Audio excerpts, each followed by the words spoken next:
dando sequência na osteoporose, vamos falar um pouco sobre a osteoporose na coluna vertebral.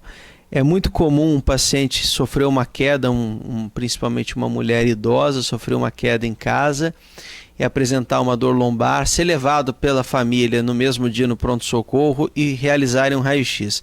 Muitas vezes a fratura osteoporótica não vai se demonstrar nesse raio-x. Eventualmente você até pode se deparar com fraturas antigas, né? Que muitas vezes também não é fácil de você identificar no raio-x quando é novo ou quando é antigo, a não ser que já tenha se formado um calo ósseo, né? Você tenha imagens, né, de esclerose óssea ao redor da fratura. Mas o cenário é muito comum, o paciente passa no pronto-socorro, faz o raio-x, faz a avaliação, passa pelos médicos que avaliam, na maioria das vezes, adequadamente, palpam a coluna do paciente, né? Normalmente no ponto da fratura é extremamente dolorido e o raio-x ele não evidencia a fratura. Isso porque a fratura da osteoporose muitas vezes é uma fratura congelada, ou seja, como ela compromete a estrutura interna das trabéculas, o achatamento da vértebra vai acontecer dias depois. Então, se você fizer às vezes 1 semana, 2 semanas o raio-x depois, você consegue visualizar o achatamento. Então, isso não significa que o médico errou o diagnóstico no pronto-socorro. Significa que aquela fratura muitas vezes ela não se manifestou radiologicamente de forma adequada naquele momento.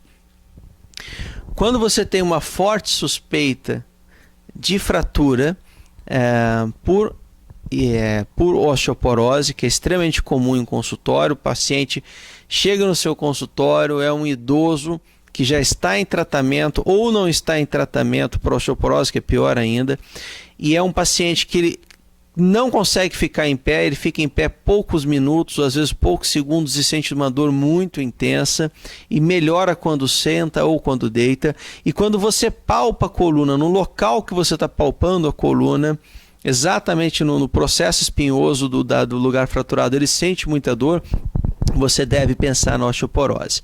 Bom, você tem duas opções, ou você repete o raio-x, né? Se já tiverem passado alguns dias e você às vezes consegue contemplar a diminuição da altura da vértebra, o que indica uma fratura osteoporótica, ou você pode pedir uma ressonância magnética que possui uma série de artefatos para indicar uma fratura aguda que muitas vezes ainda não perdeu a altura, mas é uma fratura dolorosa.